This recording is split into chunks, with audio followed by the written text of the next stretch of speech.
Magandang buhay mga kakwentuhan. Ating pag-usapan itong preskong balitang binitawan ni Naoya Inoue the monster daw. Sabi niya kasi monster daw siya na nabanggit niya na gusto niyang mag-stay sa 122 na timbang sapagkat may balak siyang ubusin munang kalabanin ang mabibigat na kalaban di umano daw sa 122 na labanan. Di ako naniniwala, napakasinungaling mo Inoue na andyan si Casimero sa 122 na napilit mong talaga namang iniwasan siya. Unang-una kaya ko nasabi mga kakwentuhan, siguro maniniwala kayo na walang planong lumaban ni Inoue kay Casimero. Kaya paano niya masasabing mag-i-stay muna siya sa 122 na timbang? Bakit ko nasabing iniiwasan niya talaga si Casimero? Dahil nung sa 118 pa lang na timbang ay halatado naman na ayaw niyang lumaban kay Casimero. Bakit?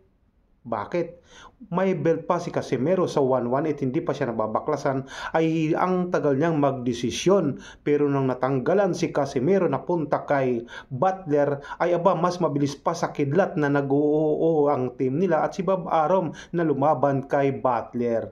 Halatang umiiwas lamang. Tapos ngayon, sasabihin niya na mag-i-stay siya sa 122 na timbang, kakalabanin niya ang lahat ng malalakas sa 122. Inakalimutan niya na ba si Casimero? Ang tingin niya ba kay Casimero hindi malakas? Sinungaling ka kung yun ang iniisip mo. Bakit mo iniiwasan si Casimero nung nasa 118 pa? Ang dahilan nyo nung wala na si Casimero wala na yung belt ni Casimero, sabi niyo dahil wala pang belt. Pero nang may belt si Casimero sa 118 ay hindi kayo lumalaban. O ano yun? Kalukuhan, sinungaling kay Inoue. Sapagkat nung nasa 118 si Casimero may belt yun. Pero nung natanggal yung belt ni Casimero ay napunta kay Butler yung belt at mas mabilis pa kayo sa kidlat, mas mabilis pa kayo sa 24 oras na nagdesisyon na labanan si Paul Butler kasi tune up game nga lang.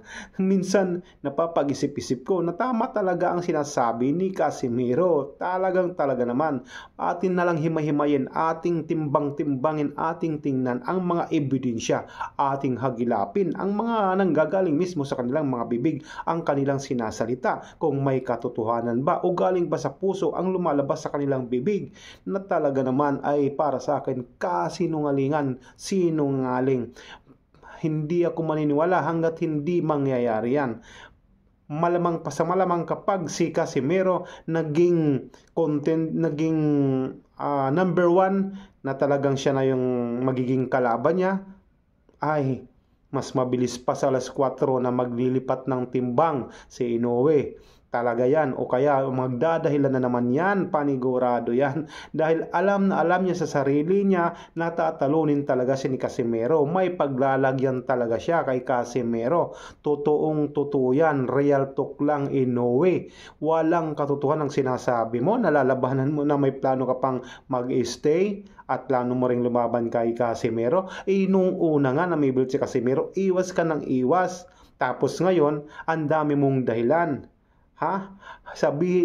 Maniniwala lang ang karamihan, maniniwala lang ako kapag nangyari na yan. At tutuhanin mo, panindigan mo na hindi ka aalis sa 122 na timbang, siguraduhin mo yan, Inoue, para naman mas nakakabilib o para naman mas mapaniwalaan ka ng mga boxing fanatic. Tapos sasabihin mong si Tapales ang pinakamalakas. Ano?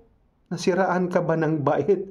Inipinitik mo nga lang si Tapales, tumumba na sa round 4. Samantalang halos madurog ka kay Champ Donaire. Wala na sa prime si Donaire. Ano ka? Sinungaling ka, Inoue. Wag kami. Talaga naman kami pa ang lulukuhin mo. Ayaw mo ngang lumabas sa Japan Tapos sasabihin mo ngayon, anong pinagsasabi mo? O mga kakwentuhan, mga boxing fanatic, sabihin natin kung ano ang talagang kasinungalingan na yan ni Inoue. Huwag kaming mga Pinoy ang lokohin mo, Inoue. Huwag kami, iba na lang. Huwag. Pag nangyari na yan, saka lang kami maniniwala. Gawin mo yan. Ikaw na mismo ang gumawa ng paraan para mangyari talaga. Kasi bangungot sa'yo si Casimero. Bangungot. As in, bangungot. Alam mo kung bakit? Hindi masasabing ikaw talagang pinakamalakas sa 118 at saka sa 122 ha. Kasi hindi mo pa kinalaban si Casimero. Ha? Halikan kita dyan eh. Wag kami, sinungaling ka, sasabihin mong may plano ka pang lumaban kay Casimero, binabanggit-banggit mo pa yung pangalan. Bakit? Kasi wala pa. Pag ikinasa na yon, ano na naman ang gagawin nyo? Ha? Ha? Yung lolo mo, si Bob Arum, maggagawa na naman kayo ng paraan para maiwasan lang kasi Casimero. Wag kami.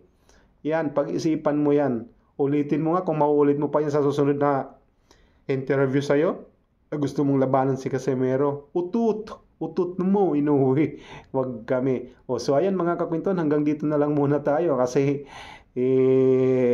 si Inoue, hanggat hindi nangyayari ang Casimero, Inoue, hindi tayo dapat maniwala, utot lang niya yan. So kung nagustuhan nyo itong ating reaction video, alam nyo na mga kakwentuhan sa mga bagong salta sa ating munting channel. Baka naman pwedeng i-like at saka pakishare at huwag kalimutang mag-subscribe, lalong-lalo na ang notification bell. Pakipindot para lagi kang updated kakwentuhan tuwing meron tayong bagong video na ina-upload dito sa Kalikwento. Ako nga pala si Ding Fernan, ang host ng Kalikwento 821 na nagsasabing sa ngayon ang lumalabas sa bibig ni Inoue ay huwag bastang paniwalaan hanggat hindi nangyayari. Okay? Go lang tayo mga boxing fanatic, mga Pinoy boxing fanatic. Pero mag-ingat lagi tayong lahat. Bye-bye!